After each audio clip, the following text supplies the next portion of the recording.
Good morning. Welcome to Westbridge Church. My name's Jeremiah. I'm one of the pastors here, and it's great to have you with us today. I want to say hello to everybody joining us online. Great option there, and if you're in a parent viewing room, that's an awesome option. If you have small kids you prefer to keep with you during the service. Hello to those of you joining us in our cafe. And before we jump into the talk this morning, Chandler mentioned this, the whole Christmas season. So we are asking you to pre-register for Christmas Eve. We have 7 Christmas Eve services. So 7 services, register for one of those because they fill up fast. The other thing, I just want to mention this, the holidays tend to be a magnifier. What I mean by that is, if you're in a great season in life, the holidays tend to magnify that. And so if you're hopeful and filled with joy, then during the holidays, you just feel more hopeful and more joyful, right? For many people who are experiencing grief or loss during this season, the holidays are also a magnifier of that. And so you go through the holidays and it magnifies grief and loss. And so when Chandler mentioned in that video the empty chair service, here's what that is. We recognize that for so many people during this season, it magnifies the empty chair that's around the table. The empty chair that was occupied by a loved one in years past. Someone who is no longer there. And so we want to do a service that's specifically for you to remember the season that you're going through.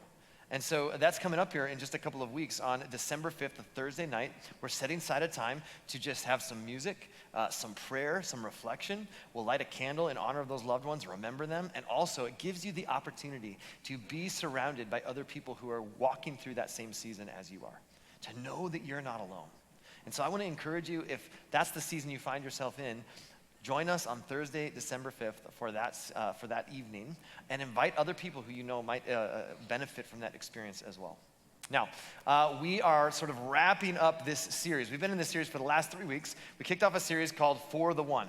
And I'll be honest with you, this is a series for those who consider Westbridge Church to be your church home.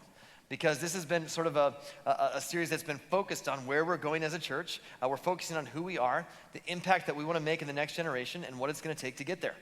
And at the same time, if you're new around here, maybe you're just exploring church for the first time, if you've sort of stumbled in during this series, I'm glad you're here. It's a great series for you as well because you're learning a little bit about who we are. If you're a guest, I'm thrilled that you're here because regardless of what you think about Jesus or what you think about churches like ours, I hope that you're inspired by the passion that we have to make an impact in our community and around the world.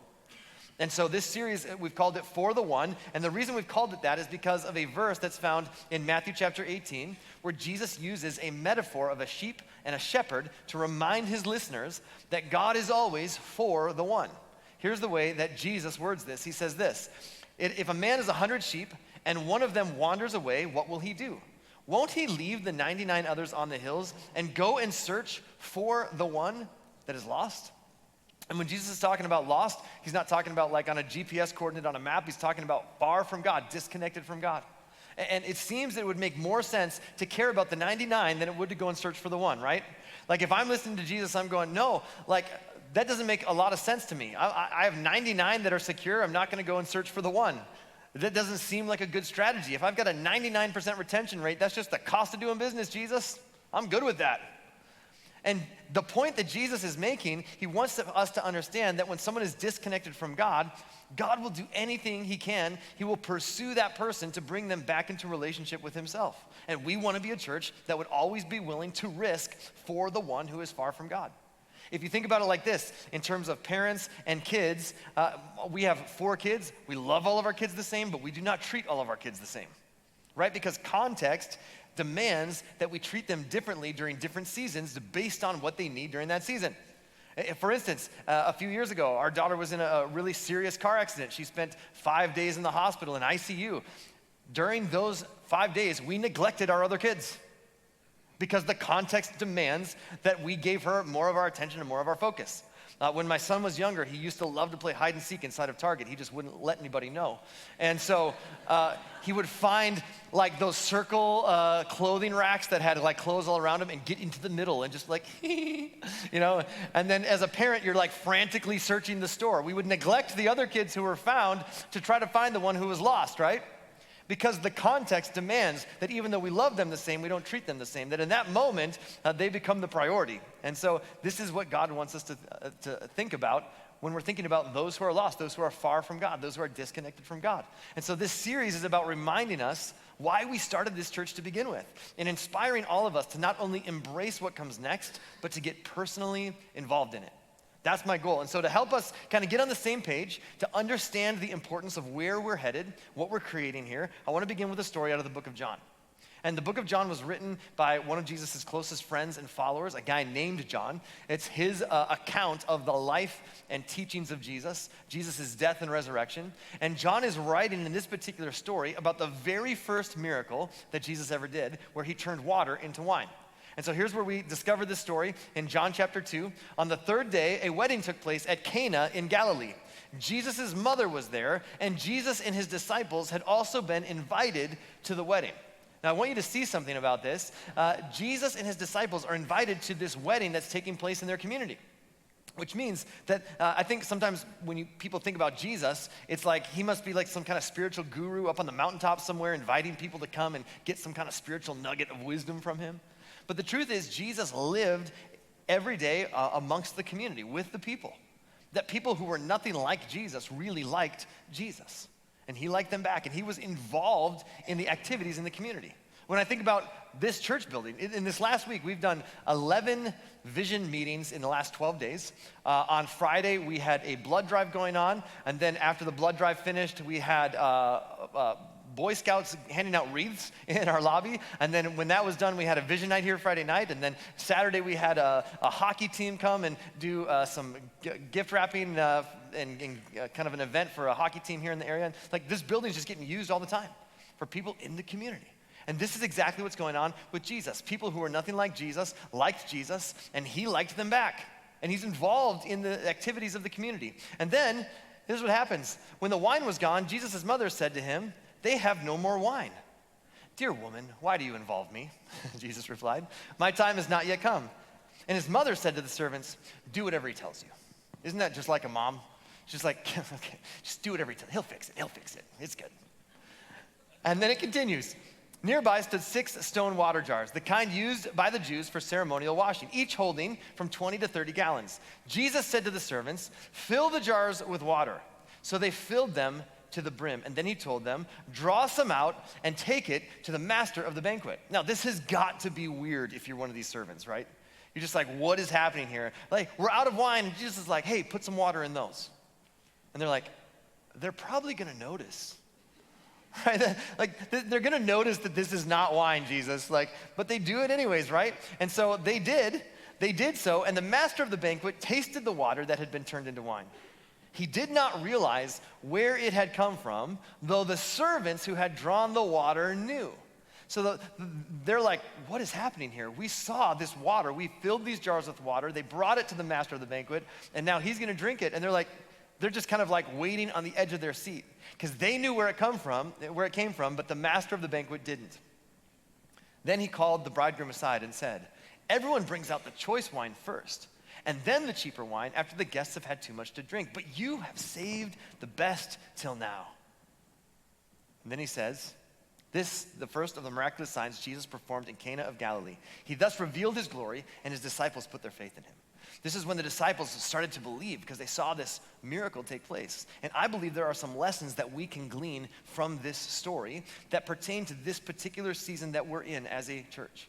First, Jesus' mother is at the wedding, and she lets Jesus know that they have run out of wine. Now, what you have to understand about the culture is that weddings in their culture took a week. It was a week-long celebration. You think that you've been to some long weddings, right? Yikes. You would think twice about handing in that RSVP, right? And then, in this culture, honor is the currency of the day. So to run out of wine is to communicate, unintentionally, but it communicates we were not prepared for our guests. We were not prepared for the guests that we invited. We were not prepared for the guests that came to our ceremony and to our celebration. And every single week here at Westbridge Church, we're inviting guests. In fact, every single weekend is somebody's first time. Somebody is sitting here for the very first time every single weekend. And we're inviting guests through social media, through mailers, through personal invitations. We're inviting guests to come. And so we've got to be prepared for the guests that God is sending our way.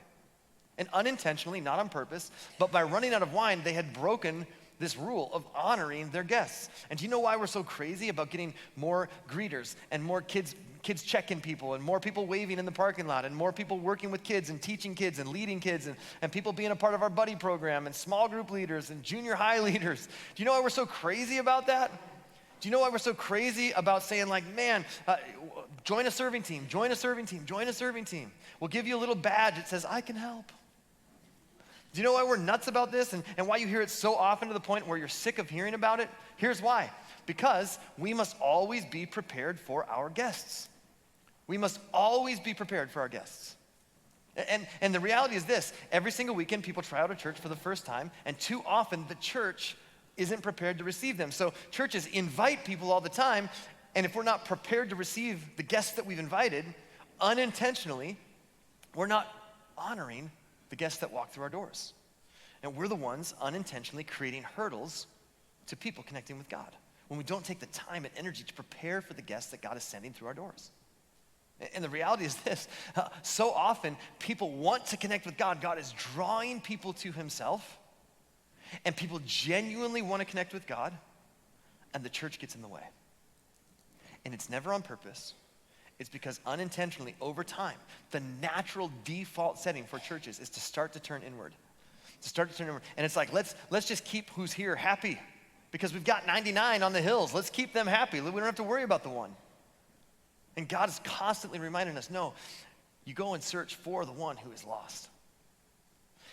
And one of the ways that we do that is by being prepared for the guests that he's sending through our doors.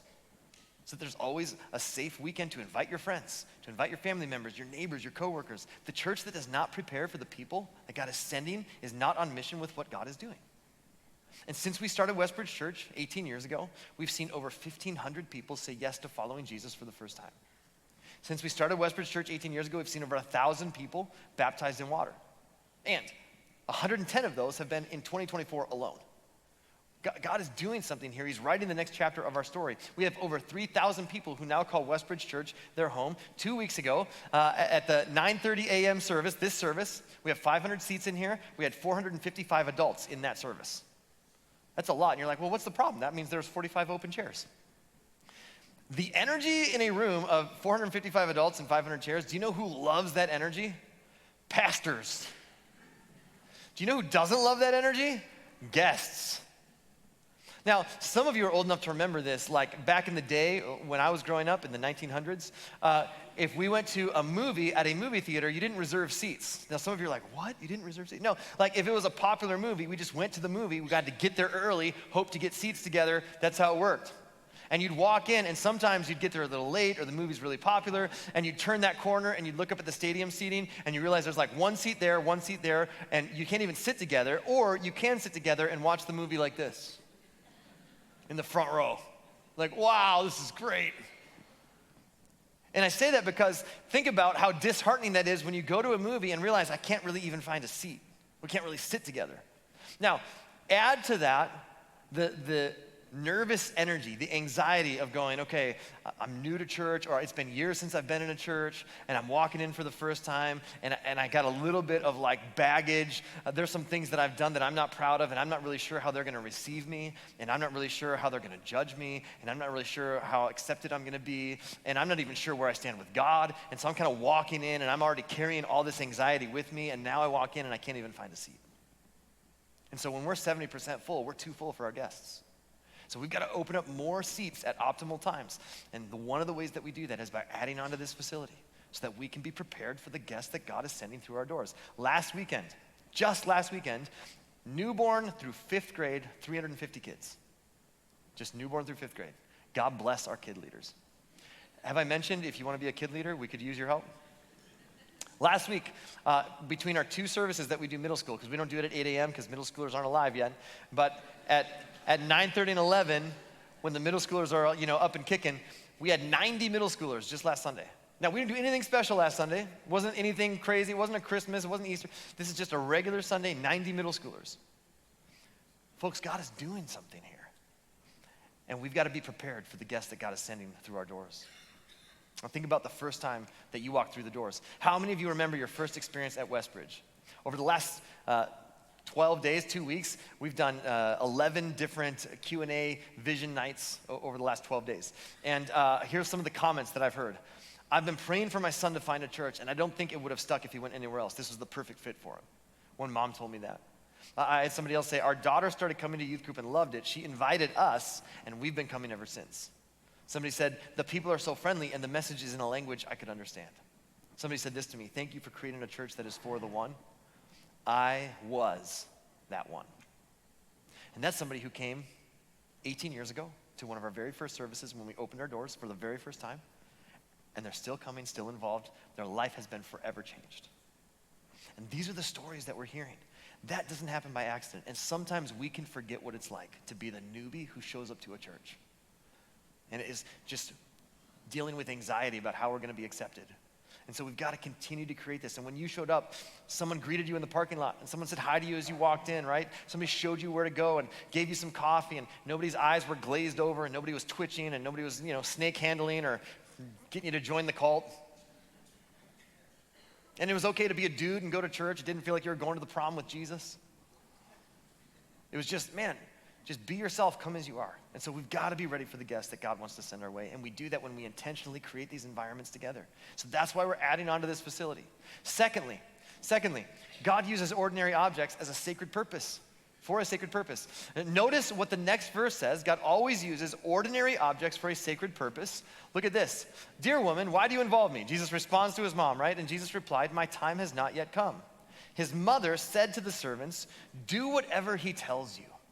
Now, in English, this sounds rough when it gets translated English, like he's like addressing her in kind of a rude way. Woman, make me a sandwich, That's not the context, okay? I want to be clear. That's not the context. He's actually honoring his mother with how he addresses her. When he says dear woman to her, it's a term of endearment. And so he's saying, and I would suggest, if you're a teenager, this is one of the times probably not to respond like Jesus, okay? When your mom's like, hey, I need you to empty the dishwasher. Dear woman, why do you involve me in this? My time has not yet come, When I'm finished with this fortnight, then I will do this thing you ask of me. But doesn't that seem a little out of place? Like the Son of God is running open bar at a wedding in the, local VFW? And doesn't Jesus have more important things to do? But there's a need, and he meets it. And Jesus recognizes there is a present physical need, and when he's able to meet that need, it actually communicates honor to the people of that community and to the people in that wedding. And this is exactly where we find ourselves at Westbridge Church. There is a physical need that we can meet that will communicate volumes to the people of our community about how much they matter to us.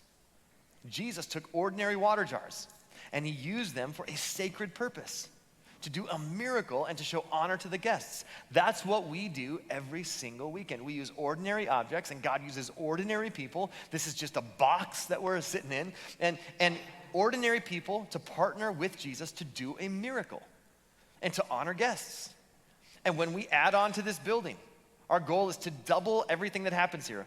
Double kids, double parking, double the adult spaces, double the gathering spaces. There's nothing special about it. It's simply an ordinary object that God will use for a sacred purpose as we invite more and more people to experience the hope that is found in the message of Jesus.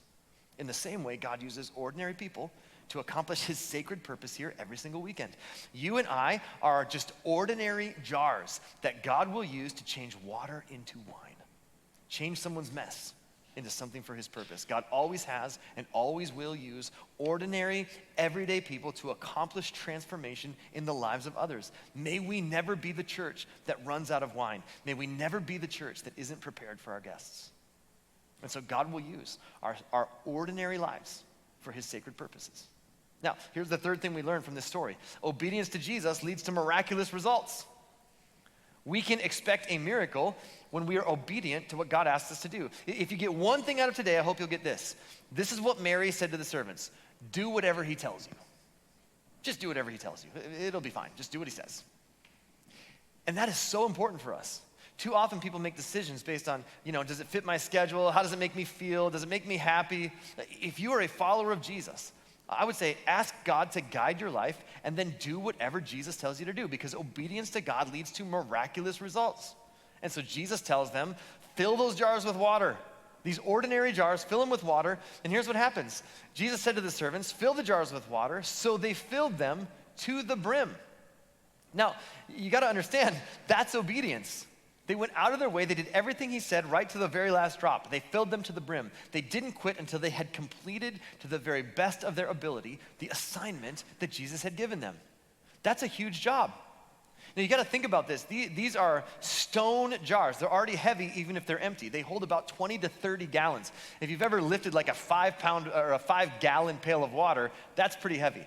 Imagine 20 or 30 gallons of water in a stone jar.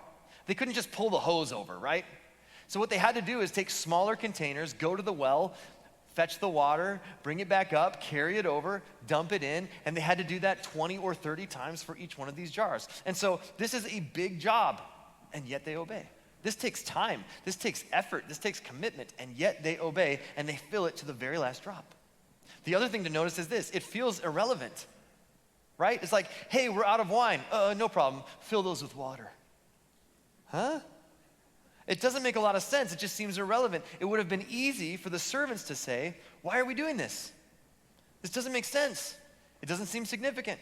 It doesn't seem relevant. But they obey anyway. They obey because of what Jesus asks them to do. And during this process, as we work towards construction of this expansion to this facility, we are asking you to simply listen to whatever God is asking you to do and obey what you feel God's asking you to do. Obedience to Jesus always leads to miraculous results. Now, oftentimes, this is the questions that come up. Well, does my contribution even matter in the grand scheme of things? Like, what if I can't give multiple tens of thousands of dollars? What if my capacity is smaller than that? Obedience to God always leads to miraculous results.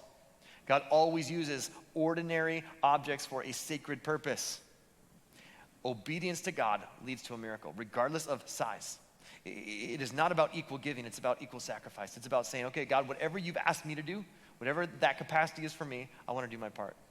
I grew up in the 1900s, as I stated before, and in the 90s, the team to follow in NBA, and I was a big NBA fan, was the Chicago Bulls, led by one Michael Jordan.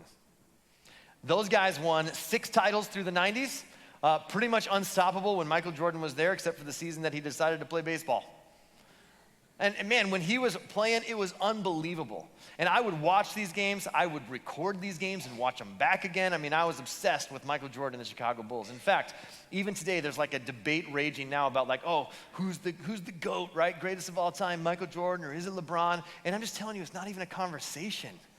I'm telling you, listen, we can have this conversation, okay? Send me an email. It's jeremiah@idon'tgivearip.com, because I'm telling you, you're wrong. But here's the deal. In the 90s, they were playing, going to the playoffs to play the Cleveland Cavaliers. And there was one game, they had just drafted a rookie named Stacey King. Stacey King was on their team, and that night, Michael Jordan and the Bulls went on to defeat the Cavaliers in overtime. Michael Jordan scored 69 points. Stacey King scored 1 point. It was a significant point because it was actually, they needed that point to get to overtime and to get the victory. And they interviewed Stacey King after the game, and this is what Stacey King said. He said, "I'll always remember this as the night Michael Jordan and I combined for 70 points." Amazing quote, right? And yet here's the reality. That contribution mattered. His point mattered because they would have lost the game if it wasn't for his 1 point. And I'm telling you, every single one of us doing our part, our goal with this is 100% participation at whatever we feel God is asking us to do. That's the goal. And we need every Stacey King going, I can do my part. Now, I'm not going to lie, we need the Michael Jordans to pitch in as well. But it's every one of us doing our part. Back to our story. Here's what we discovered. Then he told them, "Draw some out and take it to the master of the banquet." And they did so, and the master of the banquet tasted the water that had been turned into wine. This is what's so fascinating. He did not realize where it had come from, though the servants who had drawn the water knew. So they knew, and they fill these jars with water, they bring them out directly, dip the water right out, bring it to the master of the banquet, and they're like on the edge of their seat going, what is gonna happen here? We just gave him water. And he didn't know where it came from. And so here's how he responds. He called the bridegroom aside and said, "Everyone brings out the choice wine first, and then the cheaper wine after the guests have had too much to drink. But you have saved the best till now." And all of the servants scraped their jaws off the ground. They're like, what just happened? When they brought the wine to the guests, they all enjoyed it, but none of them were aware of the miracle that had taken place. But those who were behind the scenes, who had been obedient to what Jesus had asked them to do, they got to experience the transformation process. See, here's what you got to know, that everyone enjoys the final product, but only those who are involved get to see the transformation process. It's amazing that when we open the doors of our expanded facility, there will be hundreds and hundreds and hundreds of new people who are not yet a part of Westbridge, and they will get to experience the grace of Jesus. They will get to experience the love of Jesus. They will get to experience the hope found in the message of Jesus through what we will have built together. But it is those of us who are currently a part of Westbridge and who are obedient to what God asks us to do who get to see the miracle of it. We get to see the miracle of the transformation process. Everyone loves the final product, but only those who get involved get to experience the miracle. And I want to challenge every single one of us who are followers of Jesus, who call Westbridge Church your home, to make a pledge to the For the One campaign over the next 3 years. I'm asking you to join my wife and I. We are going to expand our generosity in the next 3 years, and we're going to give as much as we can towards this initiative, and we want to lead the way. We're not asking you to do something that we're not going to lead the way on. But I love what the Apostle Paul would later write to followers of Jesus living in Corinth. And it's a kind of an economic hub in the first century Roman Empire. And there's a church there that the Apostle Paul had started and then handed over to someone. And now he's writing a letter back to them, and he's describing a collection, an offering that they're taking to help other people. And he describes to them this idea of generosity in this letter. And listen to what he writes to this group of followers of Jesus in Corinth. God is the one who provides seed for the farmer and then bread to eat. In the same way, he will provide and increase your resources and then produce a great harvest of generosity in you. Yes, you will be enriched in every way so that you can always be generous. He says this is what happens. The farmer must first plant the seed that God has provided and then get food to eat. You have to know that in planting seed, there is a risk involved with planting the seed, but the farmer plants the seed in faith that God will turn it into a harvest and then provide bread to eat. When you think about giving towards this building expansion, it's like a farmer planting a seed. We plant financial seeds trusting that God will not only continue to provide for our needs, but will also provide a harvest of people coming to faith in him. And from the very beginning of this series, this is what we said. The goal is 100% participation, because we know that if 100% of us will ask God to speak to us, God, what could I do over the next 3 years as a part of this campaign? And all of us do what we feel God's asking us to do, I think we'll be blown away by the results. And so 100% participation is our goal, all of us doing our part in the mission of the church. And so today, I know this is a bit unusual, and if you're a guest here today, man, I'm so glad you're hanging in here with us. We don't do this every week. In fact, we haven't done this in years. This is one of the things that we have been talking about as a church because we know we need to expand this facility. And so to be very, very clear, we're asking you to make a pledge above and beyond your regular giving for those of you who call Westbridge Church your home. If you're just exploring, if you're just checking out church for the first time, you just kind of listen in. But for those of us who call Westbridge our church home, we're asking you, what could you do to help us get there over the next 3 years so that we can double the size of our facility and make room for more people? And we say above and beyond because this is not just shifting my regular giving into a building fund, because we still have to operate week to week. So this is going, what can I give above and beyond what I regularly give towards this campaign? And the reason we receive a pledge is because we want to be able to go back and say, okay, this is the 3-year pledge, and 18 months in, we're tracking along. We track it against that pledge so that we can know when to trigger construction on the second part of this building. Over the next 3 years, we need to begin to build so that we can create more space for kids and students and adults, more parking. Now, inside of the seat pocket in front of you, there's a card that looks like this, and we'll put it on the screen for you.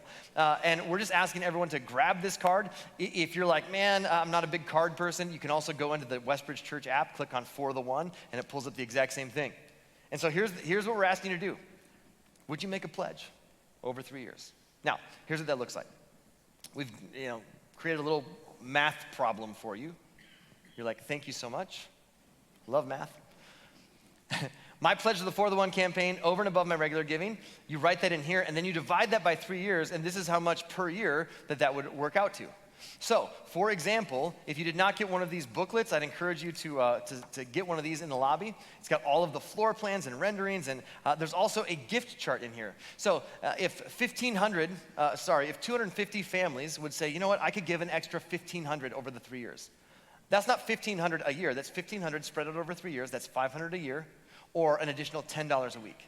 And if 250 families from Westbridge committed to that, that would raise an additional $375,000. Now, as you kind of work your way up this chart, if we had 35 families, just 35 families that said, you know what, because of how God's blessed my life, because of the capacity I have, I can stretch and give an additional $25,000 over the next 3 years. That's spread over 3 years, so that's about $173 a week, spread over the next 3 years. That would raise an additional $875,000 for us towards this project. Now, let me tell you where we're at. My hope is that you just go, man, some of us have greater capacity, and we have the ability to say, God, here's what I can do. My hope is that we just pray, say, God, what can I do? And then we do whatever we think God's asking us to do. Let me just give you briefly where we're at as a church in terms of numbers. We owe $3 million on this particular facility. So super healthy, we've got a lot of margin, we're saving money every month, we're putting it away towards the expansion. We have about $1 million saved up that we can put towards that expansion as a church. Secondly, when we built this facility, this is 20,000 square feet. Construction cost was $200 a square foot, so we built it for $4 million. Plus land acquisition and excavation, that was another $1.5 million, so about $5.5 million. But just to build was $200 a square foot. The construction cost today is about $350 a square foot. So to build this exact same facility that we built for $4 million, 6 years ago, would be $7 million today. So that's just the cost that's just what it is. Now, the other thing is this. When we got into this building, we were so thrilled to be in here. Man, this was one big gray box. I mean, we've added some color as we've gone, but I'm telling you, we were like the couple that just got into their first home and didn't care that we didn't own furniture, didn't care that we were sleeping on a mattress in the bedroom, because we owned it. And then we got in and we were like, oh man, we need some chairs in here. Like we're having some friends over. We should probably get a couch somewhere, And so first couple of services in here was like, all right, guys, bring your lawn chairs if you want to sit somewhere. The chairs cost like $55 each, so could a family of 4 maybe consider buying 4 chairs? If you're a family of 6, buy 6 chairs, And so we were able to furnish this auditorium that way. And then the AVL team said, all right, to put in audio, video, lighting, it's going to cost about somewhere between $300,000 and $500,000 to really do it right. We're like, oh, that's going to be a problem. See, we don't have that. And so we said, hey, here's what we're going to do. We spent $7,000 and we bought these 3 screens. And then they were finishing construction. They had a lift in here. We said, hey, could you just keep that lift here? Maybe don't pick it up for a week. And they were like, yeah, we could do that. And so we used their lift and we rented scaffolding and we put the screens up ourselves. And then we took the speakers that we used that when we were portable and we'd set them up and tear them down every week and we just slung them up in the rafters. We're still using them today. These are our subwoofers that were portable. The projectors, portable. All of our equipment, portable. We just slung wires in the ceiling. We hung everything ourselves. We spent $7,000 on AVL, and that's still what we're using now. I can tell you, when you DIY something like that, not always the greatest. Like, we're starting to notice, like, okay, sometimes the sound is different here than it is here. And it's not always super balanced, and there's some hiccups that we run into. So as we get into the new facility, here's what we're building. Everything that you see right now, and all the square footage that we're sitting in, becomes kids and student space. That's awesome. Everything right now that is newborn through 5th grade becomes just preschool, newborn through 5 years old. And everything on this side of the building becomes elementary and middle school. And so we're taking all of this phase 1 and turning it all into kids and students. And then we're building an 1,100 seat auditorium so that we can have more adults. We're doubling our parking. The cost of that is just $10 million to not only build it, to put in the chairs, to put in the appropriate AVL, and then to build the parking and renovate this side of the building so that it works for kids and students. So we owe 3, we're building for 10, that's $13 million, a big price. If we can raise $6 million is what gets a shovel in the ground. $6 million, we can begin construction and we can start to move forward on that. And so, this is what we're asking, 2 things.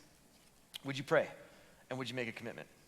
You have this card here, or it's in the app, and here's the deal. Can I just tell you? Every time that a church tries to raise money, most often a church will hire a consultant, and they'll come in, and there's a playbook, and there's a strategy, and I'm telling you, we have broken every single rule when it comes to how to do this. I'm just telling you. You're supposed to spend weeks and weeks and weeks on this and really talk about it over a long period of time. And then you're supposed to get a small group of people together and get pre-commitments. And then you come today, I should have brought all the pre-commitments and been man, we're trying to raise $6 million and this small group of people has already committed 4 and we just need you to make up the other 2. And that's supposed to be the strategy. And then you got to do a big gala and you got to do a big expensive banquet and invite everybody to that. And all of that just sounded gross to me. And so I just went, that's just not me. So here's what we're going to do. I said, we're just going to do 3 weeks. We're going to tell people what we're building and why we need to build it. And then we're just going to we're going to trust you to just pray and ask God, what can I do? And then do your part. And so 2 things I'm going to ask you very, very clearly to do. Would you make a pledge? Now, here's where we're breaking the rules. Again, the other thing you would do would go okay, this is Pledge Sunday. We need all your pledges today. But I just think the reality is we probably need a little more time to make a prayerful and thoughtful decision, to look at our finances, use our brains, right? Use wisdom, pray about it, ask God, what could I do? And so we're asking you to make a pledge. If you're ready to make a pledge today, do it. That'd be awesome. If you're not ready to make a pledge today, would you make a pledge between now and December 31st? We want to get all of our pledges in by the end of the year so that we can go to the bank and say, here's what's pledged, and get ready, get the loan in process so that when we hit certain benchmarks, we can pull the trigger and start to build. So between now and December 31st, if you're not ready today. Secondly, would you do this? Would you give towards your pledge whatever chunk you can give towards that between now and the end of the year? Normally during this time of the year, we only do one special offering a year, and it's always during this time of the year. We do a legacy offering. This would be the season where we'd be doing that. But instead of the legacy offering, we're saying, would you give what you were going to give towards the legacy offering that's always above and beyond anyways? And would you decide to redirect that towards your For the One pledge so that we can jumpstart this thing and get off to an amazing start between now and the end of the year?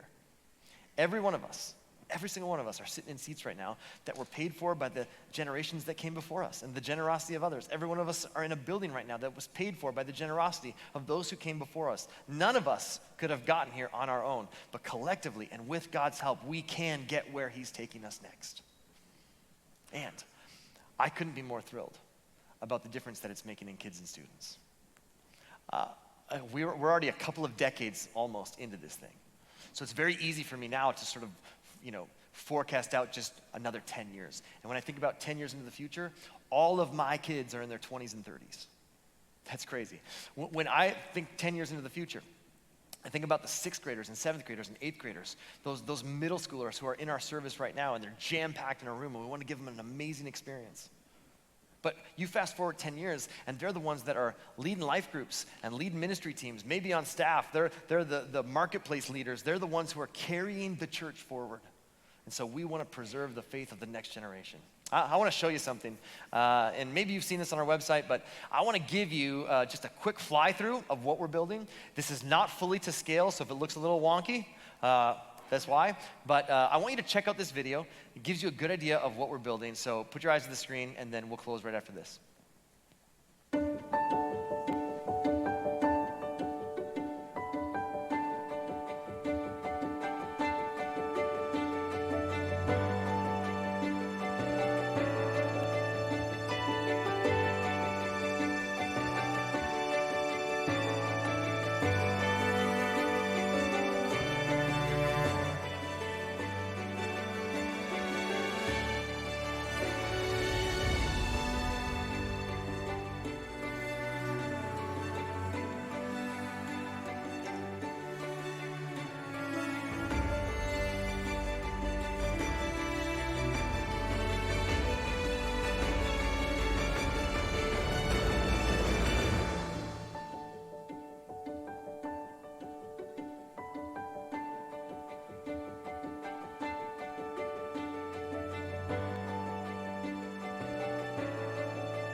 We are so excited about the next chapter that God is writing in this story. And I got to tell you, we want you to be a part of it. So 2 things I want to be really, really clear. Make a pledge between now and the end of the year. Give a good chunk of that, whatever you can, towards that before the December 31st. Get us off to a great jump start on this. And then we're going to just keep bringing reports. In January, we'll show you how many pledges have come in, where we're at in that process. Every month, we'll bring reports on Sunday mornings and just say, hey, here's where we're at. Nothing over the top, just kind of keeping you in the loop. And then when the time comes that we reach the goal that we need to reach, then we will move forward. And here's what I can tell you. We are thrilled about the opportunity here.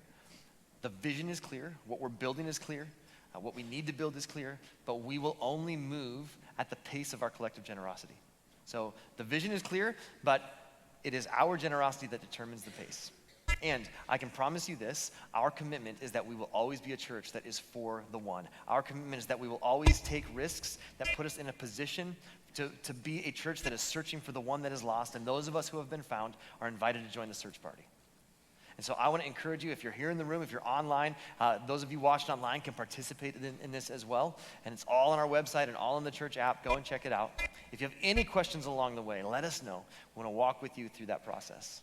And if you're currently the one that feels disconnected from God, if you currently feel like, man, I'm the one, I'm far from God, I'm trying to figure out, you need to know God is searching for you. Like we started this church for you because God is for you.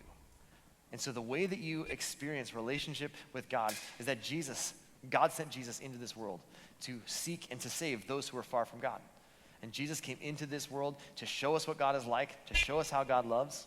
And then he took on our sin, our past, our baggage, all of our issues. He took that with him when he was put to death on a cross. Our sin died with him. And then he was buried in a tomb, and according to multiple eyewitness accounts, hundreds of people saw Jesus alive again, which means death is not the end. There is more to this life than this life, and you and I have been invited to be a part of God's family. And it isn't based on what we've done. God doesn't look at us through the lens of our past and what we've done. In fact, he doesn't look at us through the good that we've done, and we can't earn our way to God. It's just because of who Jesus is and what he's done for us. So now when God looks at you and when God looks at me, he sees us through the lens of Jesus and what Jesus has done, and that he has put to death our sin, and now we have right standing with God. And all you have to do is say yes to that invitation. So I'm going to encourage you, if this is your church home, make a pledge, give, be a part of where we're going next. And secondly, if you feel like you're the one and you're far from God, and you want to say yes to God's invitation, just agree with this prayer as we close. God, please forgive my sins. Forgive me for the times I've walked away from you, and I'm so grateful that you never walk away from me. And so I want to say yes to your invitation. Make me your son, make me your daughter. Help me to put my trust in you and follow you as best as I know how from this moment on. And God, I pray for every one of us who are part of Westbridge Church. This is our church home, our church family. I pray for unity as we move forward. I pray that where you guide, you would also provide. I pray, God, that you would help us to have wisdom to clearly hear your voice, and then the courage to obey and respond, and that through our collective generosity, you would continue to write the next chapter of Westbridge Church. May everything that we do and say simply be a reflection of you. May we point people to the hope found in Jesus. We pray this in your name. Amen.